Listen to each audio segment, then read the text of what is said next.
It was Halloween, 1971. I was on the back of a motorcycle, heading out towards McDonald's for lunch with a young man. All he had going for him was that he owned a motorcycle. I was new to bike riding. The leaning thing was counterintuitive to me, like to lean the direction the bike was leaning. I learned the hard way not to lean the wrong direction. We came around a curve when the bike seemed to lean too much to the left. I found out later we had hit an oil slick. My instinct was to lean to the right. This was probably a good thing because otherwise I would have been pinned under the bike in oncoming traffic. I remember flying through the air and seeing the guardrail coming up awfully fast. After that, everything went black, and I could hear a high-pitched bell-like white noise. There was no light where I was, but I could see a very thin, very large crescent come into my field of view. It got smaller and smaller until I recognized what it was, the backside of the earth. I began to float in front of it until I was looking at the day-lit side. It got smaller and smaller as some unseen force drew me away from it. It was much like what I suspect a tractor beam would feel like on Star Trek. I turned around to be drawn forward, not backward, and that's when I saw all the heavens. I saw the stars, the nebula, the nova, the dust clouds, the galaxies, the planets, and the sun. All of it was in 3D. It was alive and moving, not static like in the pictures from the Hubble. It was so much to take in and all so incredibly beautiful. As I was drawn forward, to what end I couldn't know, I realized a few things. 1. This was real as anything I had ever experienced. I'm a lucid dreamer, so I know when I'm dreaming. This was no dream. 2. The answer to the big question, why are we here, is why not? It's a good idea. Or better yet, because. That's really it.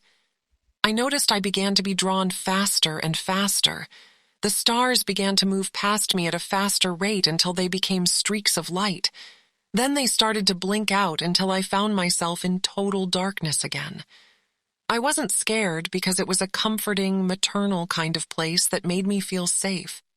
Then I noticed, far, far away, a little speck of light, like a single light from a farmhouse set way back from the freeway. Then it was closer, and I could tell it was golden. It kept coming closer, then closer. This went on for about 8 to 10 jumps. I heard boom, boom, boom. And the next thing I knew, I was right next to it. It was a golden cloud that was boiling.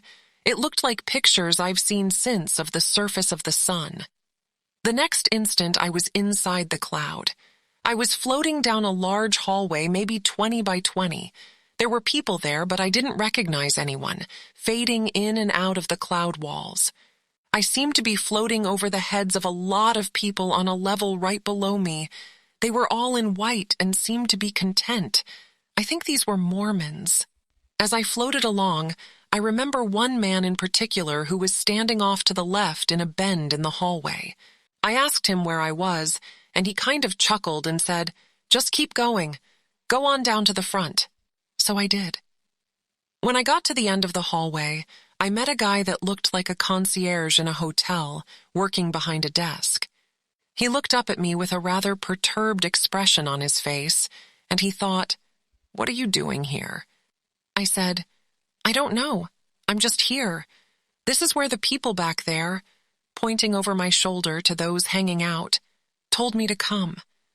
He shrugged, furrowed his brow, and thought, "Well, wait a minute.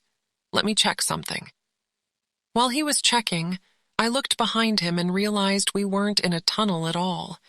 We were in a cave, and he was at the entrance. Behind him was a beautiful landscape, a hillside with sparkling trees and flowers and a brook, the most beautiful, peaceful place I had ever seen. Then I saw people sitting in lotus positions on the hillside, facing to my left. A great light began pulsing on them.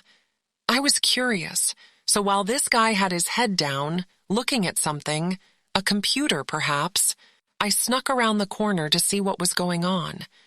I walked into what appeared to be a very large, 30 feet, say, presence that exuded love and innocence. It just seemed to be full of so much joy it couldn't contain it, and so it pulsed, and it felt really good.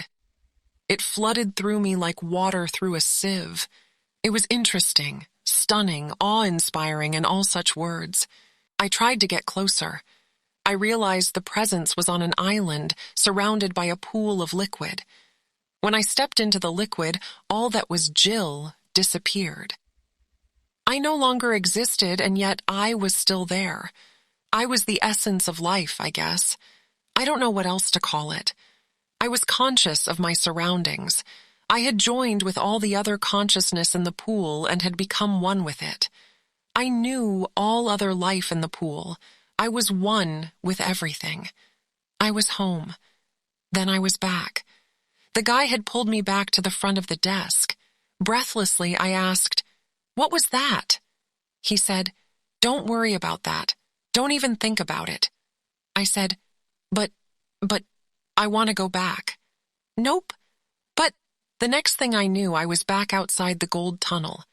As I was being repelled from the cloud, I could hear the clerk say, "Don't worry."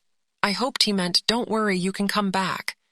I retraced all the footsteps I had gone through in space to get to it in the first place.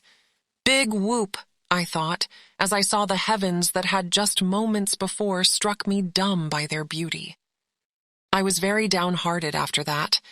I tried to tell people about it, but everyone thought I was crazy or on drugs, which I wasn't at the time, by the way. I found it interesting that the people who gave me the hardest time about my retelling were self-professed Christians. I never understood that. Anyway, I call the guy behind the desk Howard.